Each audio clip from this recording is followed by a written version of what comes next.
Hello, je suis Natacha, coach certifiée en mindset chez Coaching Génération. Après des années en tant que cadre manager en industrie, je suis devenue coach consultante et formatrice et j'aide les entrepreneurs à faire progresser leur posture managériale et à se créer un écosystème vertueux. Si vous êtes à la recherche de techniques modernes, d'outils et d'astuces en management, leadership et d'une bonne dose d'énergie, vous êtes au bon endroit. Dans ce podcast, je vous partage tout pour vous inspirer, intégrer de nouvelles pratiques et insuffler une dynamique humaine et authentique dans vos équipes. Alors, installez-vous, c'est parti pour l'épisode du jour.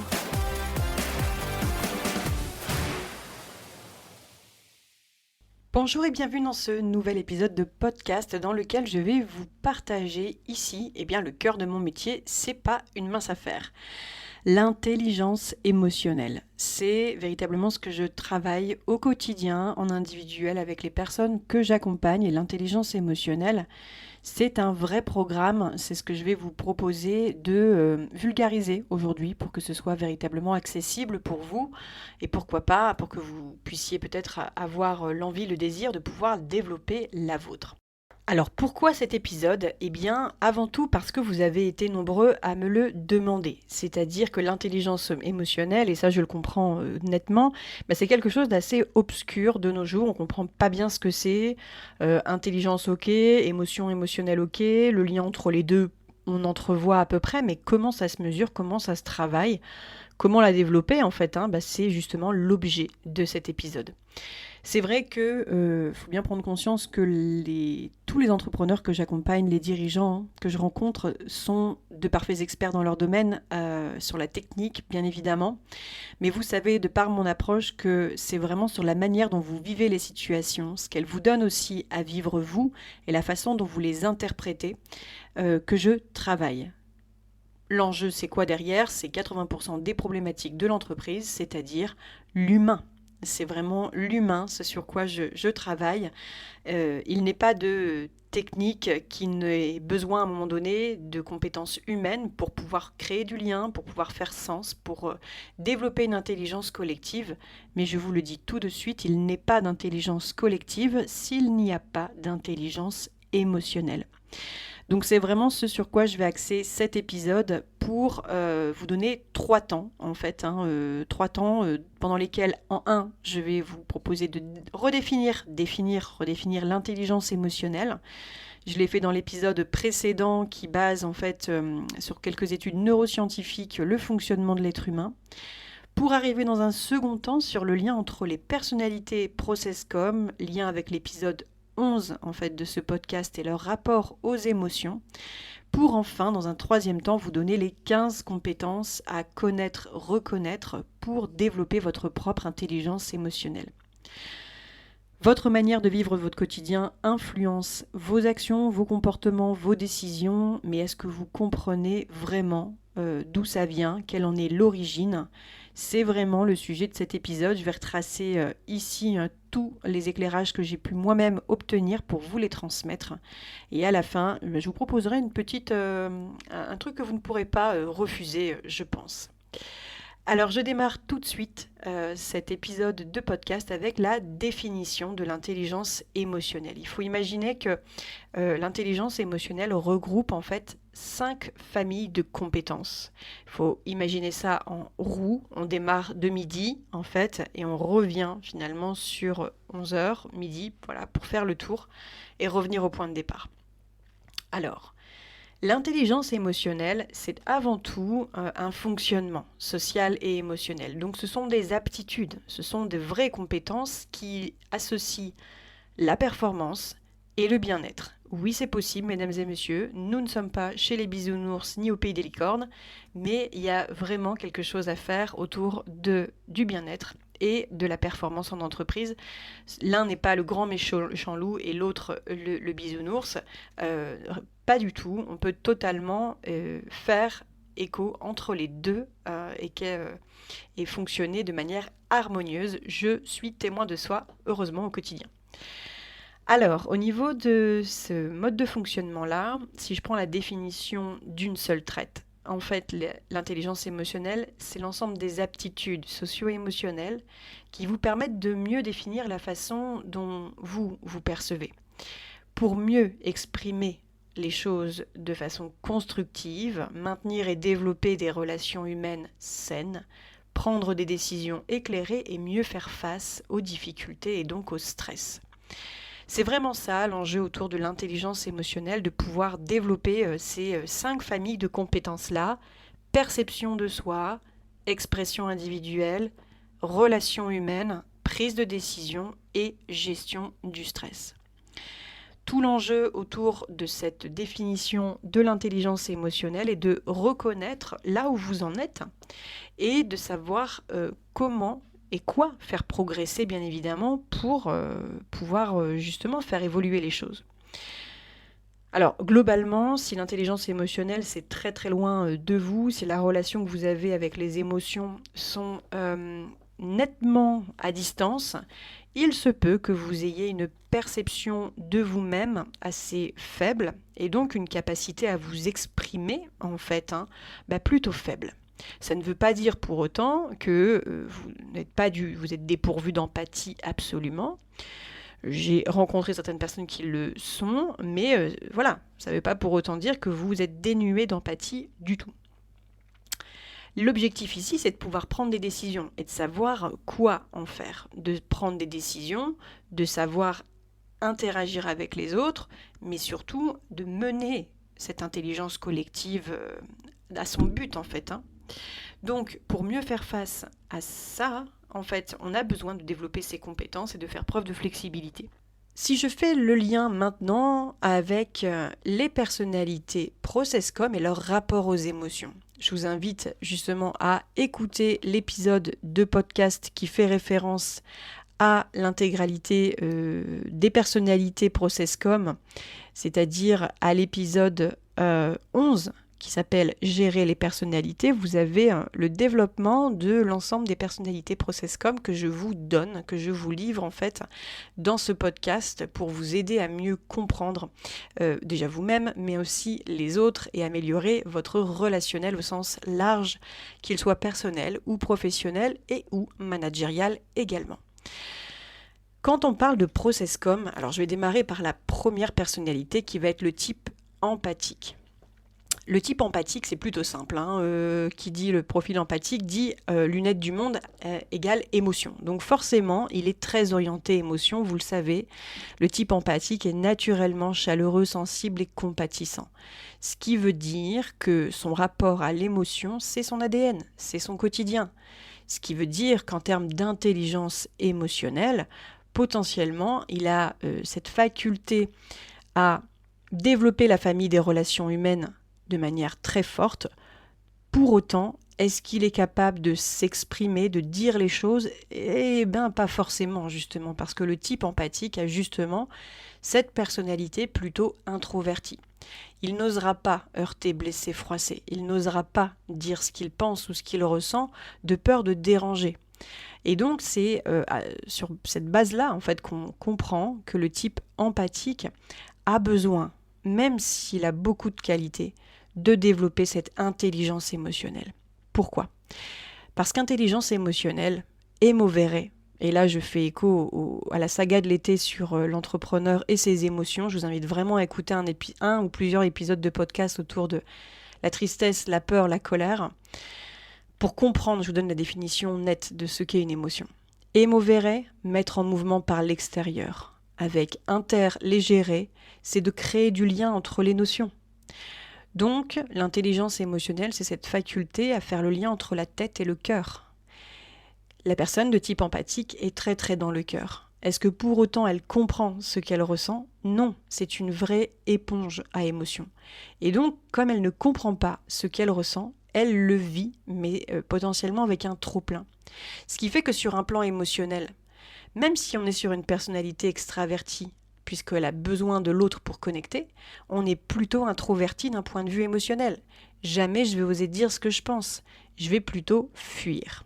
Donc quand vous comprenez que le type empathique représente 30% de la population et dans ces 30%, 75% de femmes, eh bien on comprend qu'il y a un vrai enjeu autour du type empathique pour développer cette intelligence émotionnelle et savoir placer finalement le curseur entre le rationnel, la tête, et l'émotionnel pour vraiment faire avec les émotions. C'est un vrai super pouvoir au sens de l'être humain, mais si on ne sait pas quoi en faire, on peut vite se laisser envahir tel un raz-de-marée émotionnel qu'on ne sait pas gérer ni canaliser.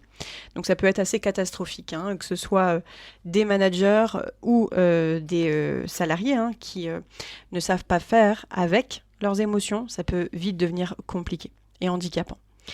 Le deuxième type de personnalité, je vais vous parler de l'analyseur. L'analyseur, vous vous souvenez, c'est la personne qui est orientée pensée factuelle. Orientée pensée factuelle, une personne qui est naturellement logique, organisée, responsable. Qui, quand ça ne va plus, faites vos jeux, rien ne va plus, il ne délègue plus et surcontrôle. Donc, vous doutez bien que ce type analyseur qui est naturellement dans la tête n'est pas dans le cœur, a priori. Alors ce ne sont pas des personnes sans cœur, attention, on est sur 25% de la population, mais c'est pas le mode de fonctionnement premier, c'est-à-dire que l'accès aux émotions, on y a tous, d'accord ? Puisque nous avons tous les 6 types de personnalités. Il ne s'agit pas de mettre des gens dans les cases, absolument pas en processcom. Mais la base en fait analyseur en fait n'est pas vouée à comprendre ses émotions, c'est vraiment dans la tête que ça se passe. Le type analyseur, son défaut, c'est que quand il va ressentir une colère frustrée parce que les choses ne sont pas en ordre, parce que l'hygiène n'est pas celle qu'il souhaite, parce que le rapport à l'argent fait qu'on est en train de gaspiller du temps, de l'argent, etc. Voilà. Soit il est au 2e sous-sol de stress et à ce moment-là, il va attaquer verbalement, ce qui veut dire qu'on va directement aller sur de l'agressivité. Soit on est sur quelque chose de l'ordre de « j'ai pas assez d'informations, il me manque des éléments pour rendre un travail qui est nickel, donc je vais me bouffer en fait, je vais me ronger le ventre jusqu'à ce que je sache que je suis au bon endroit et au bon niveau ». Donc on est sur un rapport à l'autre qui est introverti, mais un rapport à l'émotion qui est plutôt introverti aussi, parce que tout se passe d'abord à l'intérieur, jusqu'à ce qu'il explose, et à ce moment-là, faites vos jeux encore une fois, rien ne va plus. Pour le type imagineur, souvenez-vous, on est plutôt sur l'imagination, la réflexion, on est sur des gens qui sont réfléchis donc, calmes, imaginatifs, mais qui sont capables de se disperser, voire de devenir passifs. Mais oui, le rapport à l'émotionnel, alors là on n'est plus dans la tête, on est dans la sphère au-dessus, donc le rapport à l'émotionnel pour un imagineur, en fait il ne l'entrevoit même pas. Il est assez peu finalement connecté à ses sensations du corps, si en tout cas on ne lui a pas appris. Ce qui veut dire que l'imagineur va avoir cette tendance à se couper des autres, à couper le contact, et en fait à se renfermer. Donc on est sur un type qui ne parle pas. On est sur des gens qui sont plutôt passifs, plutôt lointains. C'est pas des pros de la relation. Vous mettez un empathique avec un imagineur, ça va pas connecter. L'empathique va se poser 10 000 questions sur qu'est-ce que j'ai fait, il m'aime pas. Et le type imagineur va dire mais elle fait même pas partie de ma planète celle-là. Donc, mais sans le dire bien évidemment. Donc il va plutôt se retirer de la relation, prendre son ordinateur et aller travailler ailleurs. Pour le type maintenant persévérant, violet, on est sur des personnes qui voient le monde à travers l'opinion. Donc là, on est sur une personne plutôt extravertie, mais aussi avec des émotions plutôt extraverties, parce qu'il a besoin de dire ce qu'il pense et ce qu'il ressent, tel qu'il le pense. Donc, j'ai besoin de communiquer sur mon opinion, je ne vais pas me freiner pour ça, je ne vais pas me retenir de ça, c'est un besoin.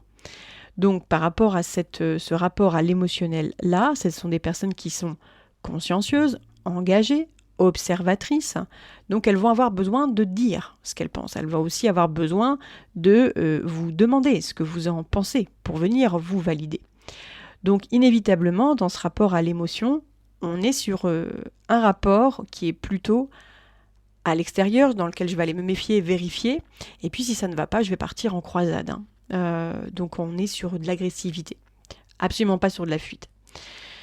Pour le type énergiseur, jaune, on est sur des personnes orientées réaction, donc ludiques, créatives et spontanées, Qui dit spontané dit « je m'exprime ».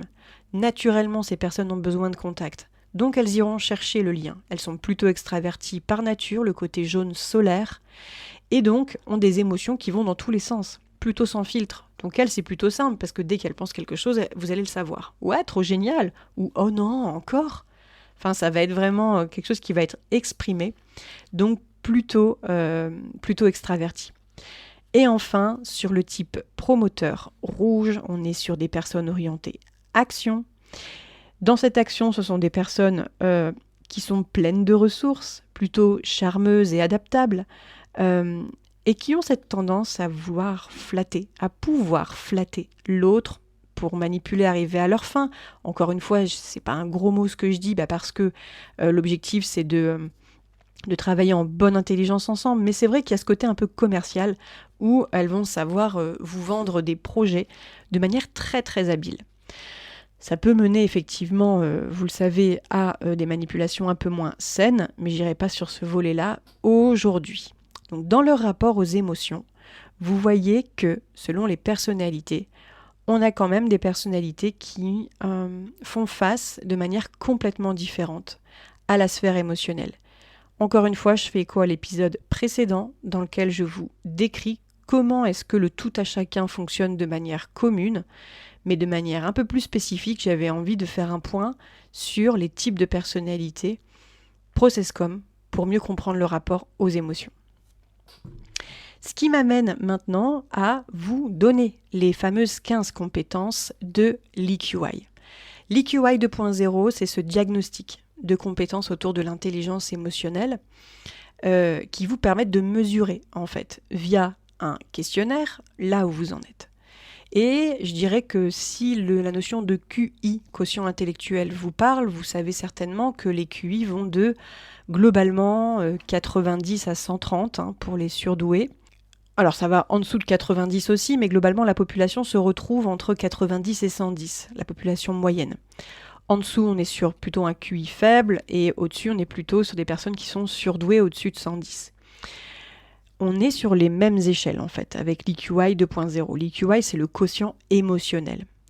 Le quotient émotionnel se mesure à travers, justement, un diagnostic. Et l'origine de ça, c'est la publication, en fait, de l'EQI en 97. Donc, je vous l'ai dit, Daniel Goleman, qui publie en 93 le premier ouvrage sur l'intelligence émotionnelle. Et en 97, on a la première publication autour de l'EQI qui vient mesurer les choses. Daniel Goleman qui est donc à l'origine de ça, mais il faut savoir que dans les années 1990, on a Meyer et Salovey qui ont également publié des travaux autour de l'intelligence émotionnelle, et ça revient même à 83 pour le Ravenbach-Hahn et H. Gardiner. Pourquoi certains individus jouissent-ils d'un bien-être psychologique supérieur indépendamment de leurs aptitudes cognitives? C'était la phrase et la question que se sont posées, en fait, ces scientifiques. Je répète, pourquoi certains individus jouissent-ils d'un bien-être psychologique supérieur indépendamment de leurs aptitudes cognitives? Donc, on n'est pas en train de mesurer ici l'émotivité. Je dirais que le QI, en fait, est un indicateur de réussite par rapport à un niveau de maîtrise. Sauf que le QI plafonne vers vos 17 ans. Le QE, lui, évolue avec l'âge tout au long de la vie. Donc, on est sur des aptitudes. Donc, on est bien sur un niveau de performance. Mais on va au-delà d'une personnalité figée. C'est là que la jonction entre la ProcessCom et finalement l'EQI peut être intéressant, parce que on peut s'apercevoir que des personnes qui a priori ont des émotions plutôt introverties ou extraverties peuvent développer tout au long de leur vie leur intelligence émotionnelle. L'intelligence émotionnelle, le QE si vous préférez, c'est l'utilisation de l'émotion dans cet ensemble. Se sentir bien le plus souvent possible, c'est le moment qui se situe juste après l'émotion ressentie dans le corps, et c'est surtout un outil de mesure qui sert à évaluer en fait ses forces et ses champs de développement. Toujours comparé à une population spécifique selon l'incrémentation de tous les répondants.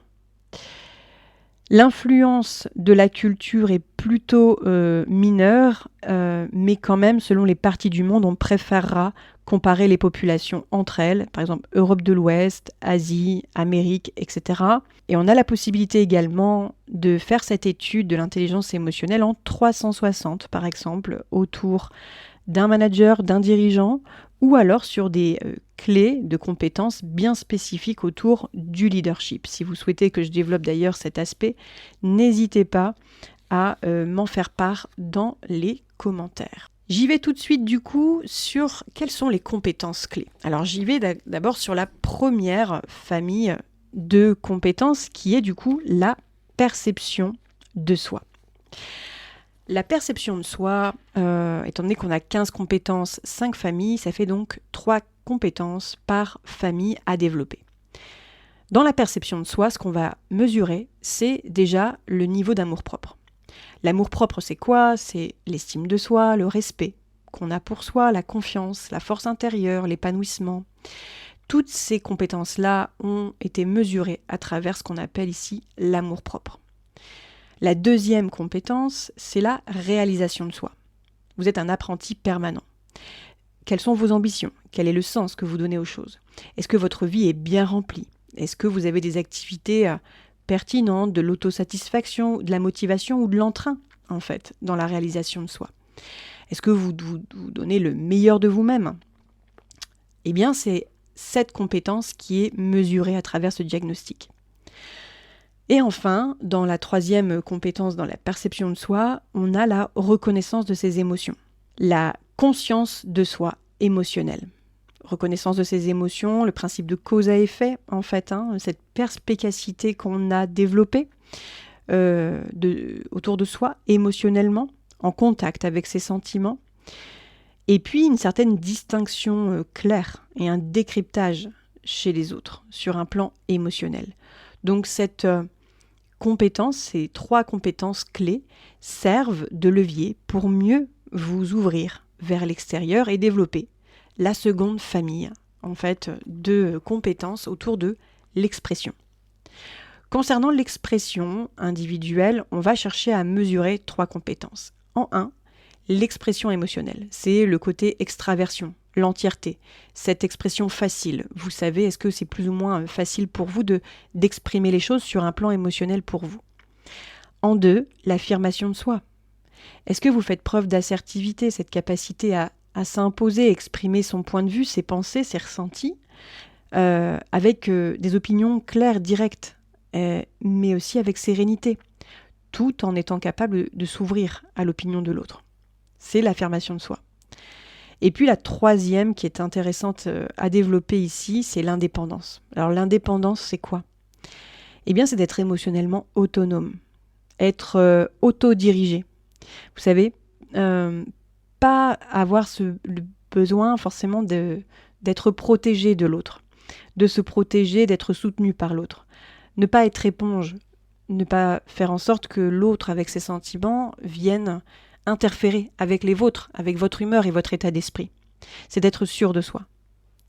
Cette famille de compétences-là vous permet de mieux, en fait, verbaliser les choses vis-à-vis de soi et vis-à-vis des autres. Donc, cette expression individuelle, c'est une compétence à part entière. La troisième famille de compétences concerne les facultés relationnelles. Et donc, dans les facultés relationnelles, les relations humaines, on va retrouver les relations interpersonnelles, c'est-à-dire des relations mutuellement satisfaisantes, cette capacité, vous savez, à partager ses sentiments, à être plus ou moins à l'aise dans l'intimité, à donner et recevoir, à conserver même des relations dans le temps. On a l'empathie également, cette aptitude à comprendre le ressenti des autres et non pas les prendre, c'est vraiment à les comprendre avec la tête et se mettre à leur place, partager ses sentiments. Pour la troisième compétence associée, on est sur la responsabilité sociale, c'est-à-dire cette contribution à l'épanouissement d'un groupe, l'engagement qu'on a dans le groupe, la place qu'on prend dans le groupe. Tout ça sert à la quatrième famille, c'est-à-dire à la prise de décision. Prise de décision, c'est ici en fait être capable de faire 3 choses. 1. Résoudre des problèmes, quand l'émotion est impliquée bien évidemment. Résoudre des problèmes, c'est comprendre l'incidence de l'émotion dans la décision. Prendre le temps d'analyser, d'identifier, de résoudre les problèmes et de puiser dans son capital émotionnel, se servir des expériences passées.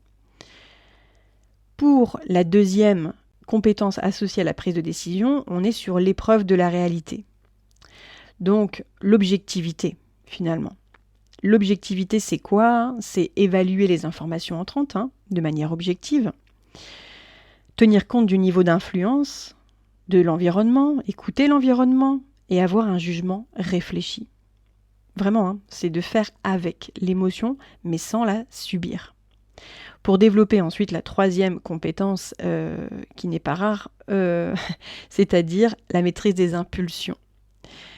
Être capable de retarder les choses sans résister ou en fait capable de retarder les choses, c'est-à-dire en résistant à la frustration quelque part. Faire preuve de patience, être posé et non pas explosif ou agressif, et ne pas être sur la défensive, mais plutôt serein dans sa prise de décision, calme et réfléchi. Tout ça nous mène à la dernière famille, et donc la famille de la gestion du stress, faire face aux difficultés. 3 compétences associées. On a l'adaptabilité, la flexibilité.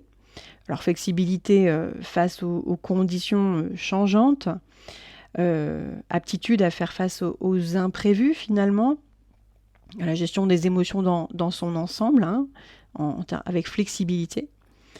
En 2, la tolérance au stress, avoir des stratégies personnalisées anti-stress en place, être plutôt dans la maîtrise et le calme plutôt que sur la défensive, être capable plutôt que craintif par exemple, être détendu plutôt qu'anxieux. C'est ça la tolérance au stress. Et enfin, la toute dernière compétence, la 15e, c'est l'optimisme. L'optimisme, c'est cette aptitude à envisager positivement l'avenir, voir le positif par rapport au scénario d'échec. Ou alors anticiper le pire, vous voyez. Cette capacité en fait à faire confiance à l'avenir. L'optimisme est une vraie compétence clé dans la notion d'intelligence émotionnelle. Donc avec cet épisode de podcast, vous avez maintenant l'intégralité de ce que peut offrir l'EQI 2.0, le diagnostic de l'intelligence émotionnelle. Et je vais vous donner en fait un exemple concret d'une personne que j'ai accompagnée en début de cette année. Alors les accompagnements durent en moyenne à peu près 6 mois. Et donc je fais écho de ça parce que c'est le plus récent. J'avais donné le diagnostic à une personne en début d'accompagnement, et ce diagnostic donnait une mesure de l'intelligence émotionnelle à 77. Donc ce qui est plutôt faible. Ce qui témoigne même à un moment donné d'un risque au sens thérapeutique médical. J'ai quand même fait le choix, parce que j'avais détecté que cette personne était certes en détresse, mais n'avait pas forcément besoin d'un accompagnement psychologique avec un psychologue à côté. J'ai fait le choix de l'accompagner, et à la fin de l'accompagnement, 6 mois après, on a fait un deuxième diagnostic, parce que ça permet aussi de voir l'efficacité de l'accompagnement, et cette personne est montée à 98. 98, ça change une femme. Je vous assure que, en l'occurrence, c'était une femme, ça change une personne. Et j'avais véritablement pas la même personne face à moi que 6 mois auparavant. Une personne beaucoup plus ouverte, beaucoup plus avenante, plus détendue, sûre d'elle, qui communique, qui ose dire, qui ose faire. Et c'est absolument fabuleux à voir. C'est vraiment ce qui me met en joie au quotidien. Et donc, si vous écoutez cet épisode, je vous propose, et c'est assez inédit dans ce podcast, 10% de remise avec le code podcast 2025, valable uniquement en 2025, sur votre prochaine EQI, votre diagnostic de personnalité. C'est une occasion à ne pas manquer. Donc vous l'aurez compris, ce qu'il y a à retenir dans cet épisode, c'est que les émotions font partie intégrante de vos décisions au quotidien. Si vous souhaitez obtenir plus d'informations sur la ProcessCom, sur l'EQI, vous savez où me trouver. N'hésitez pas à vous rendre sur mon site internet www.coachinggeneration.com. Vous me retrouverez également sous le nom de Natacha Stanojic sur LinkedIn. Vous savez où me trouver. Je vous remercie dans tous les cas d'avoir écouté jusqu'au bout cet épisode. N'oubliez pas de laisser un avis en commentaire, des questions à l'issue de cet épisode sur le podcast. Ça aide beaucoup à le faire connaître et à le développer. Si vous souhaitez en savoir plus justement sur comment mettre en œuvre les choses pour vous, pour votre entreprise, contactez-moi. Et d'ici là, je vous souhaite une belle journée ou soirée, où que vous soyez. Et je vous dis à très très bientôt dans un prochain épisode. Bye bye tout le monde.